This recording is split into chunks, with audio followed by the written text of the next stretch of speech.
Good morning. Today I had a much better night. Still woke up earlier than I wanted to. I woke up at 7 and my alarm wasn't until 7:30 because breakfast is not until 8. But got up. I feel decently fine. I got to reduce a little bit of the stuff that I'm gonna do. Sorry about that. Over the course of this week, which is really nice, and I had a chat with the nurse about that. And I have a thing this morning called, and here is my awful attempt at translating. I'm going to take those off a minute. Accomplishing and prioritizing daily tasks, something along those lines, if you get the gist of it essentially. And I'm going to try that. It's 2 hours, so it's going to be probably fine. And then I have 11:30. It says I have an individual thing, but I haven't gotten any notice of what that individual thing is, so it's probably not anything. Because I had my physical therapist appointment and my doctor's appointment yesterday. Lunch is at 11, and then after lunch at 12:15 is a walking trip, like a little thing. And I'm not going to go on that. I can't walk that long. It's going to be too much for me. But at 1, there is a doctor is going to hold a little thing about, because this is essentially just with all of the things there, it's educational, so there are people who talk to us about things essentially, and a doctor is going to talk to us about fibromyalgia as well as treatment, which is going to be nice. And I do really want to get into that, but that's not until 1, so I have a lot of time from 11 until 1, which is going to be nice. And then dinner's at 3, and at 4 yoga, which is like, it's medical yoga, but it's like hybrid, I think, of yoga and mindfulness from what I googled, so I do want to try that. And then it's supper, and that's literally today, with me having a little bit more relaxation time. Is going to be nice. And then tomorrow is going to be tomorrow, and we have some theory about physical activity, working out, and pain management. And then a thing about impact of thoughts, very, very badly translated, but still. Then tomorrow evening we have, oh my god, dietary class, talking to us about food and eating essentially. And then Friday is reflection around health and social services, communication, and everyday as well. And then there's some goal work and more yoga. And then Friday is essentially just a summary of the week, because we're done by lunch, which is going to be nice. But I'm going to relax a little bit because it's about 8:30, and then I'm going to go. I actually picked this up the first day we came. This is a donor card for organ donation. In Norway we don't have like a list where you sign up. You can voluntarily become an organ donor, and the way you do it is you tell your closest one, your friends, your family, your significant other, and they have this, which is essentially a card. I fill out my name and everything on the back, and write down, for me I'm probably going to write down my mum and my dad, their names and their phone numbers, so if something happens to me, I'm in an accident or something and I die, I don't need my organs anymore. And people need organs to live, and I've wanted to do this for a while, I've just never really known how. But when I got it and I was about to write, because I was almost wrote everything on Monday, I was scared, and I don't know why. I think part of it is because if I write this, is an accident then going to happen to me? You know, there's not an increase of chance just because you sign up to be an organ donor. I know that in my head, but still. So I'm going to fill that up today and put it in my wallet, and I am then officially an organ donor, which is amazing, and I think everyone should be, because once you're dead, you don't need your organs anymore, and your organs could potentially save someone else's life. I'm just going to relax, watch some YouTube before heading off onto the first little meeting thing. I don't know what to call it, like a class, an educational class. I don't know, but I'll see you soon-ish. So it's essentially the end of the day for what's going to go on here. I just came up from dinner. It was lovely. I had something for dessert and I have no idea what it was. It was like an orange jam jelly thing. Kind of weird. But it tasted really nice, but I have no idea what I just ate. But it was good. Earlier today, the first thing we talked about, let me get my schedule here, was accomplishments and prioritizing daily tasks, essentially. And we got a little circle that we were going to fill into a pie square. That made no sense. A pie chart. That's the thing. And mine is very boring and very basic, but that's my life. And then our second one after lunch was illness and treatment with a doctor, basically chatting about fibromyalgia. There you can see it written in Norwegian. We're missing an A. And this is like a summary of the things that were talked about and the PowerPoint things. So I have them here, which is nice. I can take notes and stuff in here, and I did do a little bit of note taking, but I learned some interesting things about fibromyalgia. One, if you are female, you more likely to have it because more females have it rather than men. But genetics are also a thing, apparently, and it's hypothesized that stress is the sort of trigger for it. Like, if it's genetics, then it's in your genes, even, from the day you were born, and probably before that, when your genes were created. And you can't change your genes. You can't. You can change your genes, the ones you wear on your feet, but not your genes that are your DNA, essentially. But stress triggers it. And I like that idea. But fibromyalgia, no one knows where it comes from. We know that, I say we, it's not a mental illness. It's an illness of the central nervous system, including the brain, because the brain is responsible for pain. The brain is literally the thing that tells your body to do anything. It wouldn't work without a brain, essentially. And they have found some things. I'm just looking through this thing here. Oh my gosh, I completely blanked on what I was supposed to say. It's about the central nervous system's response to pain, I think. Essentially, your brain gives off more pain. I was about to say hormones, but that's not the right word either. Pain signals than you are in, and sometimes even when you're not in pain.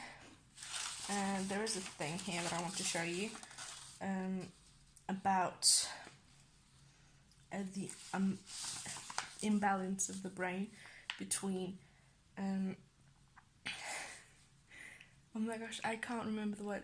Things that stimulate pain and chemicals. The word I was looking for was chemicals. Chemicals that stimulate pain and chemicals that reduce pain. So there is an increase in the chemicals that stimulate pain, but a decrease in the chemicals that reduce it, meaning that the gap left in between there, where a normal person wouldn't feel pain, we feel pain. And so that was kind of nice knowing. I think she had it summarized somewhere.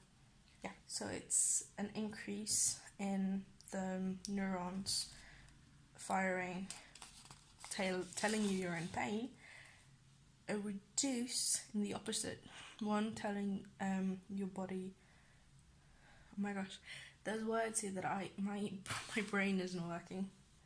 My brain is so not working today, but essentially there's an increase in brain telling you you're in pain and a decrease in your brain telling you you're not in pain. So things that aren't necessarily painful, such as sitting too long, the rubbish tag on the backs of t-shirt if it keeps rubbing against your neck, things that aren't pain but that can be, what am I going to call it? annoyances, things that you can feel and that are maybe a little bit uncomfortable. Your brain, a healthy person's brain, learns to ignore it because it isn't vital, it's not important for what you're doing. However, in patients with fibromyalgia, your brain doesn't ignore it, it just keeps building up and building up until it becomes painful. And another point here is pain adding up. The way the doctor talked about it was, if you're walking with a piece of stone, a little stone in your shoe, is going to be annoying until you get home or take it out. And you're going to feel it for every step, but it's not going to get progressively more painful unless that stone is digging a hole in your foot. In case, put socks on or take the stone out, both would work. Where, you know, the pain level will be somewhat similar all the way through. With every step you take, you're still going to feel it, but the pain isn't going to increase. In people with fibromyalgia, that pain adds up. So the longer you go, the more you walk, the more painful it gets.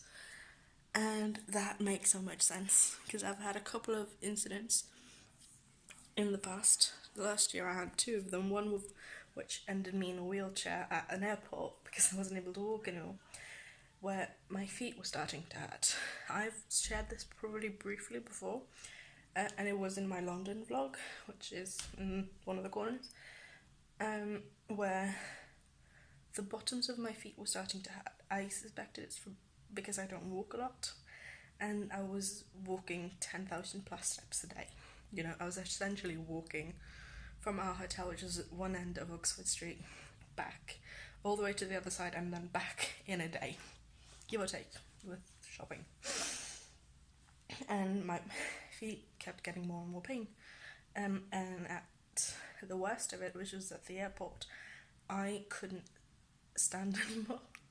Like, I physically was about to collapse. I nearly sat down on the floor before Dad brought a wheelchair up, and I was at the gate about to board my plane home. But that also happened to me in Copenhagen. I was in so much pain, I was crying because I couldn't walk. So I was like moving my feet maybe 5 centimeters with each step, maybe 10. Like 5 is very small, about 10 centimeters, which is about this much per step. That is probably the length of about half of my foot, like the sole of my foot. So it took me a while going places, but that made a lot of sense. And then she also talked about a whole long list of symptoms, which is fine. I have some of them. I don't have all of them. There were a lot more symptoms than I anticipated, and a very broad range of them. Everything from pain and fatigue to cognitive difficulties, heartburn, tinnitus, I don't know how you say that word in English, dry eyes and mouth. So it was a whole array of symptoms, and that she kind of clarified that not everyone gets everything, and that's, I would assume, completely normal. But then she also talked about pain. She talked about treatment, and treatment is kind of split into 2, medicated and non-medicated, where non-medicated is the recommended thing because they don't recommend using medications for more than about 6 months, which I've already failed hilariously at, but that's because I was misdiagnosed, I would assume. And the medicated one, the non-medicated thing is, stopping that evil circle thing where you keep spiraling down into hell. Physical training, maybe cognitive therapy, relaxation, stress management, stuff like that will over time improve. Because fibromyalgia, although you can get better at it, and you can get more or less completely back to normal before the illness where you were healthy. It's also the way that they recommend treating it long-term wise, because it's the way you're going to get stuff done. But in the pain or the medicated things. In Norway, phone's almost out of space, and I forgot to bring my thing. It's going to be quick. Subtitles is the one I'm starting on. I haven't noticed any effect, and I'm going up. That is amitriptyline. I'll leave the thing down below. Cymbalta is also the second one which they recommend, but Neurotin is also one, which the last one is a GABA increaser and reducing glutamate. These are all in Norwegian, and I don't know the technical names for them in English. Opioids are also not effective and shouldn't be used, other than tramadol, which is again probably the Norwegian name for it, which has been used, but it is you can get addicted to it, so they don't recommend it. Paracetamol, which is the one I was given, doesn't work, and I know that. Paracetamol, ibuprofen, Voltaren, NSAIDs, basically, they don't work. Cortisone, English word here, also is not recommended because of the already imbalanced cortisone adrenaline thing in the brain causing the pain. LDNs is used in America, in the US. They are not allowed in Norway or Europe because there isn't enough research for it to have it as a legal drug, I suppose, for this. But you can get it and try it, but there's only one pharmacy in Norway that carries it. But I also learned that when you're starting Serotex, which is the drug I am on, you're not allowed to drive your car for 7 days. So that was interesting because I didn't actually not know that. And then also, the 7 days also add up whenever you are increasing your dosage, which that happened. So good to know, because I don't actually think that was on the warning label or the label thing in the Serotex box. But I'm going to go back to watching Criminal Minds on YouTube and figure out a way to get more space on my phone, because I am so mad at myself for leaving my converter at home and I can't get internet on my computer to send files from one place to the other, and most of my files are too big to be sent by email anyway, which is annoying. But I'm gonna have to find a way because my phone is running out of space. Well, I just finished editing a vlog, which is good. I technically finished it before I went down and had supper, but I ended up having a nap, and then I had my alarm set, and when I woke up I was like, oh shit, I have vlogs to edit. I don't know why, I think I was dreaming about it or something. Or it was in my head from earlier today when we talked about daily tasks and stuff, because I want editing to be a daily thing again, like it was in the start. So I edited the vlog. It was 20 minutes long. It took me about half an hour to 40 minutes, give or take. And then I had that exporting while I was down and had supper, and they actually had dessert for supper. I had some fruit in a bowl. It was delicious. And now I don't know what to do. Honestly, I can't upload the video because my computer won't connect to the internet even when I'm using the correct password, so that's annoying. And my phone is also running out of storage space. And I have 3 more days, Wednesday, Thursday and Friday. I will get home on Friday evening until I actually am reunited with my thing. What's it called? Thing I plug into the computer, to plug the phone into the computer, that thing, I can't remember words.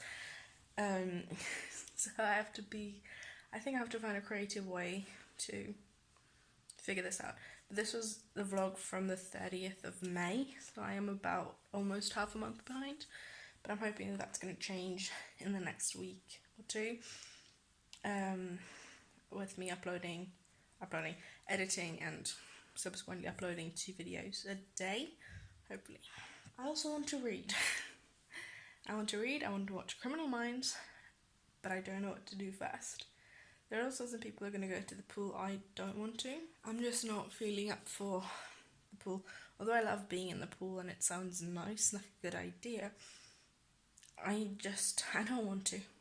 That's the thing, I don't want to. And yeah, I'm not gonna do it just to do it, because my health hasn't been the greatest. After my breakdown yesterday, I've been very drained because there is a lot going on, even when that is just sitting for 2.5 hours on a chair. That just takes a lot out of me, so I'm drained. So I'm gonna probably watch some Criminal Minds, read a bit more of Inferno, because I still haven't finished. I wasn't able to read anything on the train because I was in too much pain. That annoyed me a bit, but I'm gonna do that. Then I'm gonna take my pills and then I'm gonna get to bed. So honestly, there's nothing else that's gonna happen tonight. So I think I'm just gonna say goodnight, to be honest. Of course, if anything happens, you'll see me again. But if not, you'll see me again tomorrow. And thank you for watching. And I will see you again tomorrow.